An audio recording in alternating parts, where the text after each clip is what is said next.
Testing 1 2 1 2.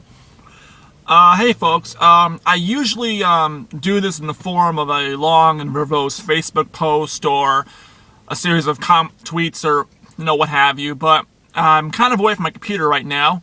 At the time of this recording, I am actually at the beautiful, if slightly chilly campus of the University of Michigan Dearborn, where I attend. And I have about 20 or 30 minutes till my next class, and so I thought that, we might take some time off to talk about something that affects all of us, and that is the Stop Online Piracy Act and the Protect IP Act. Now, I have a little indicator on my iPod, which I'm recording this on, that says I have about 20% battery remaining, so I'll make this quick. It's typical Apple products. Never work when you need them, Anyway, if you're watching this, you probably got linked here from the collage that I sort of improvised and threw up today on DeviantArt and Fur Affinity.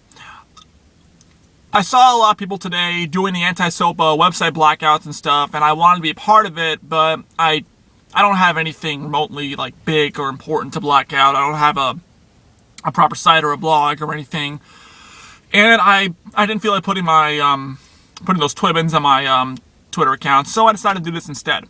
Anyway, a little bit about the collage first. The top half of the collage are screenshots of actual protest pictures and web pages and whatnot that have been put up today as part of the day of action, or the internet strike, or whatever you want to call it.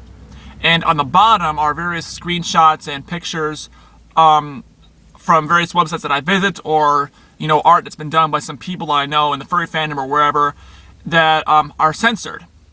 So, okay, first of all, of course, this is all to give you an idea of what could happen if SOPA and PIPA were to pass. So, first of all, thank you to the people that, namely Ilario, who, is it Ilario? L-U-L-A-R-I-O. Ilario, I think that's it. I'm sorry if I mispronounced your name, but it's the best I got. Thank you because you kind of inspired me to make this. Thank you to the other people that let me use their stuff for this collage. I recognize that I got a lot of it from those of you, and I didn't ask for you if it was okay, but no, it's a good cause, so I think you can cut me some slack here. And also, the use of your stuff, or at least your pages which have others' copyrighted material without all the proper copyrights being given, if SOPA were to pass, they could actually be censored in this way. So what we could have here is a very accurate simulation of what could indeed happen should these bills pass. Now, unless you've been living under the proverbial rock, you're probably aware of SOPA and PIPA, but just in case, here's a quick rundown. These two acts are the latest in the forefront in the battle against online piracy. What they entail is that, should these acts pass, then any corporation with any sort of content on the internet, namely the entertainment industry, could legally order the U.S. government to order ISPs to block certain websites from being accessed by users. For example, they could tell Google not to allow certain websites to be displayed in search results or what have you.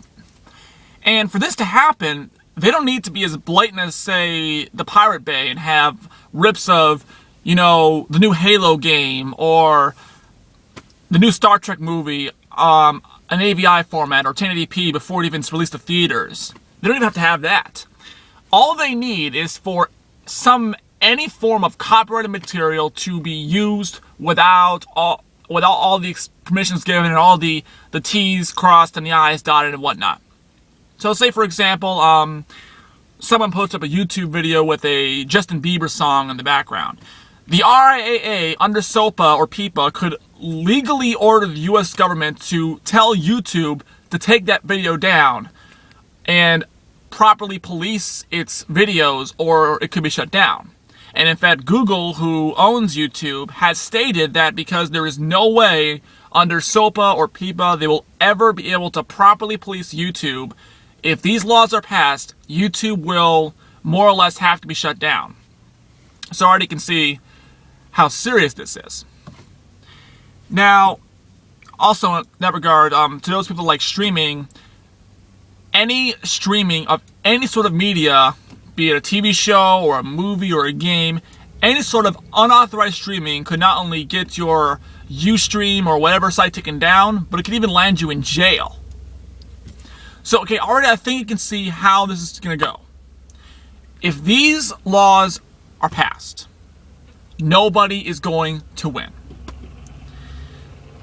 My collage and the Blackout sites and whatnot are part of a massive cyber civil disobedience campaign that's been going on today in regards to SOPA.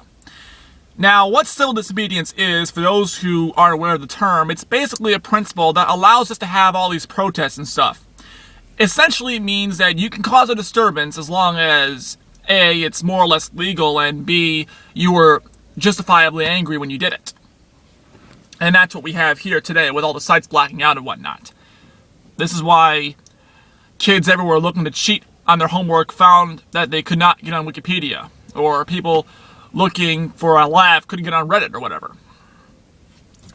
Now, a quick sidebar here. I do understand, in a way, where the corporations and where the government is coming from. These acts were mainly written to combat piracy. And the only reason they're going to censor the internet altogether is because they're so poorly written, because nobody on the Hill understands exactly what the internet is. But I can see where they're going here with this, with their fight against piracy, because piracy is a problem. I mean, I'm against restrictive DRM as much as the next gamer, but still, people have to protect the software somehow. I mean, it's like, Microsoft spends all this time and efforts working on their new OS. I mean, they gotta have at least some form of protection for it, right? Now, I will agree that the DRM nowadays is getting out of hand. Like, Ubisoft's new DRM, for example, has gotten some attention lately because it's been screwing up big time. What it entails is that basically Ubisoft's new DRM requires you to have a constant internet connection to their servers at all times. And over the last couple of days, their servers have been going up and down. And now people can't play their Assassin's Creed or their Splinter Cell or whatever. And there's not too many happy people about it right now. But again, I can see where they're going here, because there's a serious problem with piracy. I mean, okay, maybe not serious, but there's certainly an issue. Now, of course, you're not going to hear about this much on internet because, as the guys on Penny Arcade pointed out correctly, discussion of internet piracy follows these three tenets. First, there is no piracy.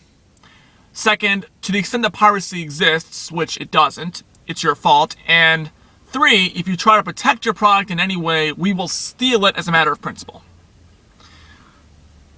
So, as Tycho put it, who wouldn't bend over backwards to please their customers or something like that? But even so, even in that regards, there's still a serious problem here with these laws, because what our government is trying to do here is outright draconian. And I refer, of course, to the severity of the laws and the consequences that they entail should it be passed.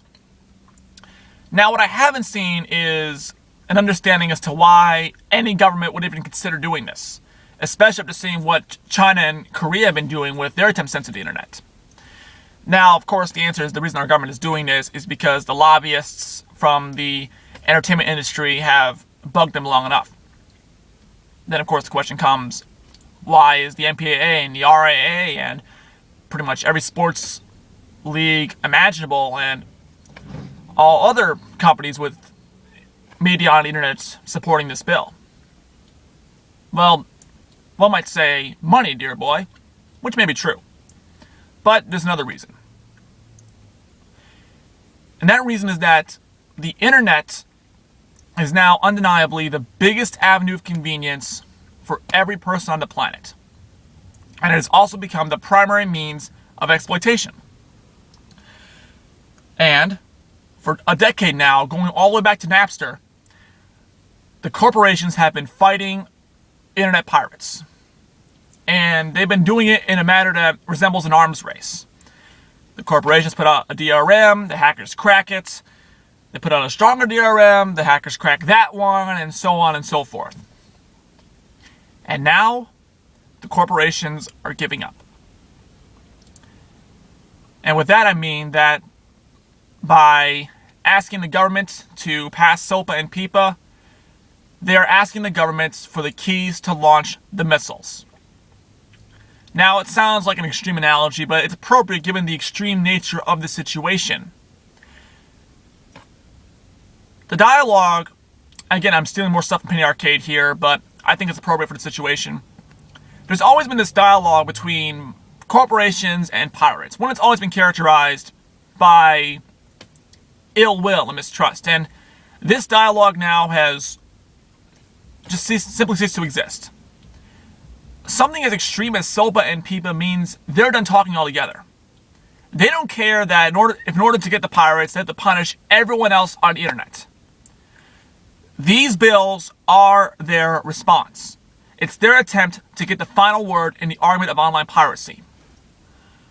Only, as we all know, in the age of the internet, it is now impossible to get the final word. Ever. And as the Occupy Wall Street protests alone have shown, no one with any sense should ever bet against the resourcefulness of the online community. Now, in closing, I think there's one thing that we could all learn from this.